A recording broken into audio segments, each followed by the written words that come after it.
Hi, welcome to Nerd News. I'm Christopher, aka the Bronze Age Nerd, and I'm your host for all the cool news that's happened over the last week. Things relating to video games, comic books, movies, you name it, I'll cover it. So real fast, before I get started with this video, I do want to remind everybody I am on my road to 500 subscribers. Every 10 subscribers I get closer to 500, you unlock a new prize that'll be given out when I hit 500 subscribers. Currently, we reached our first milestone and I revealed my first extra comic, which is going to be Cult of Dracula #1, in addition to that Star Wars High Republic #1 that I'm giving away.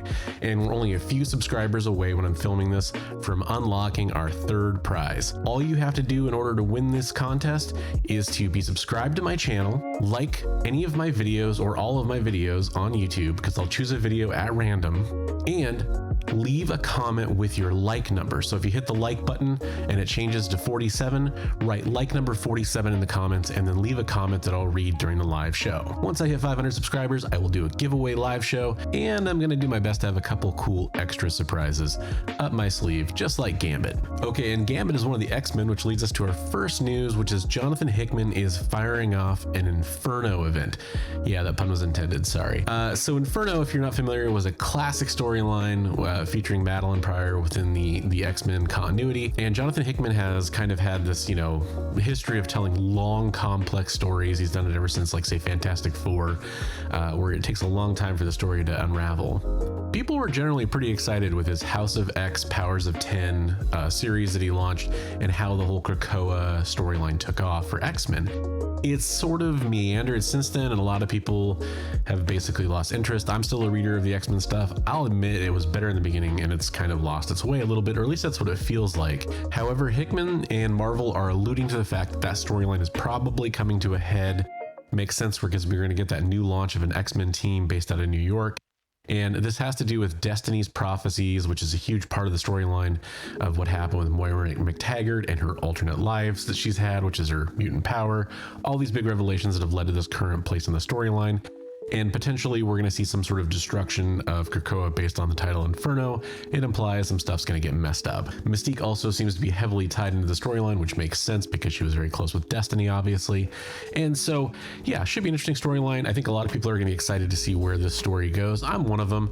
And we don't have to wait too much longer. At the end of the summer in September, we'll be seeing where this story kicks off. Let's keep it with Marvel Comics. There's actually a lot of Marvel news this week, and talk about basically a Freaky Friday situation where two very popular series recently were Donny Cates' Venom and Al Ewing's Immortal Hulk. And interestingly enough, the creators of both of those series are essentially swapping characters in this weird little switcheroo we're getting. So Al Ewing is going to be taking on the next iteration of Venom. I honestly don't know how to pronounce it. Is it Ram V or Ram the Fifth? I really don't know. Ram V, let's just call him Ram V, and Brian Hitch are going to be taking on responsibilities for the art too on that storyline with Venom. And we know that storyline is going to be launching in November, but there is going to be a free comic book day promo that's going to take place called Spider-Man Venom Free Comic Book Day 2021 or whatever in August. So definitely check that out as well for a jump start to the storyline. And also those free comic book days occasionally contain key information in them as well, so you might want to grab it for that reason. Then on the other side of this story, basically you're getting Donny Cates and Ryan Ottley of Invincible fame and Spider-Man 2, he did a lot of Spider-Man stuff, going over and taking over Hulk. And stop me if you've heard this one before, but we're gonna finally get to the bottom of Hulk's rage issues. That's a huge trope with Hulk, so I don't really know why they're trying to draw us in with that. Donny Cates has been very polarizing recently. A lot of people don't really like how some of the storylines have wrapped up that he's been writing. However, they love the beginning, and I think he is a good writer. But yeah, sticking the landing is a huge part of writing. Then again, Stephen King's made a career off of his entire life, so I guess it's possible just to do good stories without good endings, but hopefully there's a better ending at the end of this one. And I'd like to see him move back to some of his other stuff. Maybe he'll reintroduce some of the characters that he did bring in with Thor or with Venom, because it would really be nice to see some of that in play again. All right, let's hop over to some non-Marvel news for a second before we jump right back to it. Basically a Borderlands cast photo got leaked or not leaked, but released by Jamie Lee Curtis. And it does feature Cate Blanchett as Lilith, which is really cool, but it's basically a bunch of silhouette shots. We get one full cast shot and then that shot of Lilith. I'm really excited about where this Borderlands project could go. There's a lot of A-list celebrities that are being introduced into this, and Borderlands is an interesting story. I don't know that it really is going to play well in a movie, but Jamie Lee Curtis is a gamer, and if she wants to take on a video game project and turn it into a movie or be heavily involved in that, probably going to try really hard to make that happen, and I'm interested to check it out for sure. All right, so back to Marvel with Marvel Legends. Marvel Legends has been teasing all week long these new releases of these X-Men characters. We got Callisto. Yeah, I covered that in last Nerd News. That was one that got released right before this. We saw Cyber get released. Jason Wingard, Mastermind, had some photos released as well.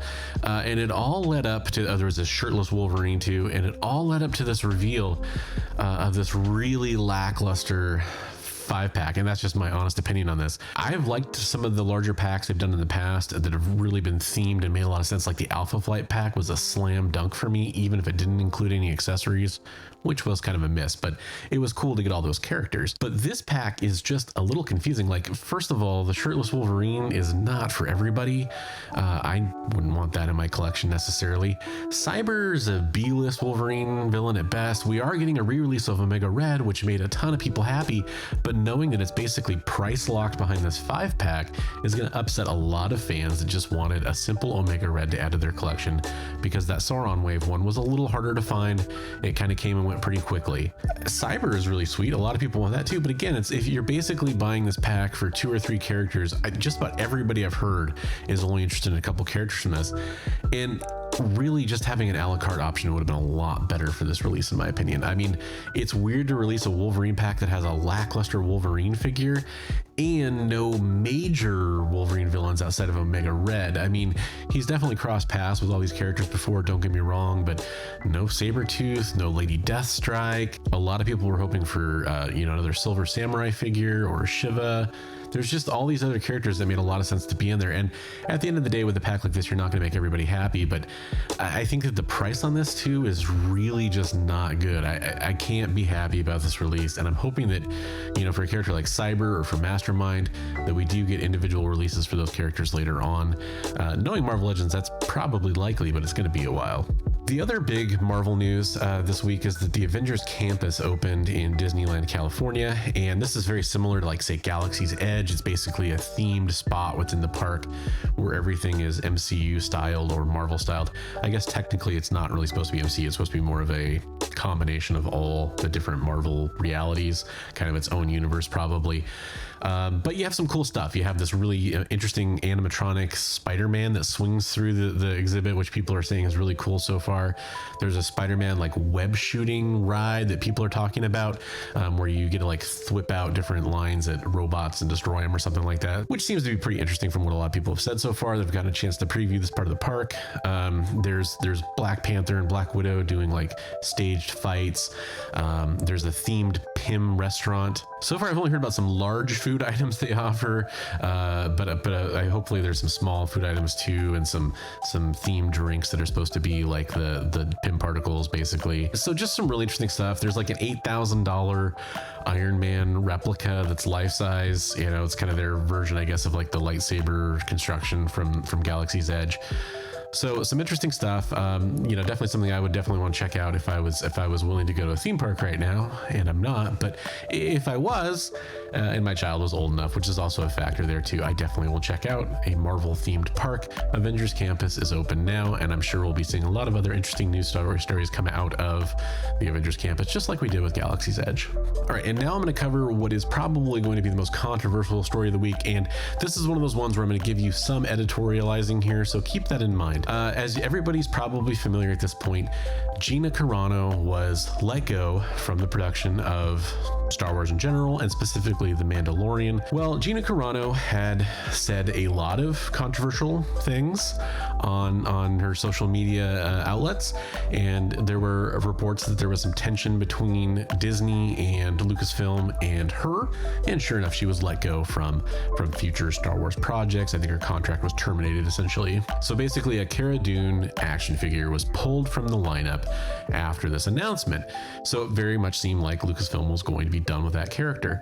However, some leaks came out the other day for some Star Wars sets out of a store in Japan, and it's basically just a blurry-ish PDF of all the Star Wars sets. There's been some great videos that have looked at the sets coming, and those sets are pretty cool in themselves. But what really caught eyes here is that one of the minifigures that's going to be released is essentially a re-release from the Raider AT-ST set, and it's Cara Dune.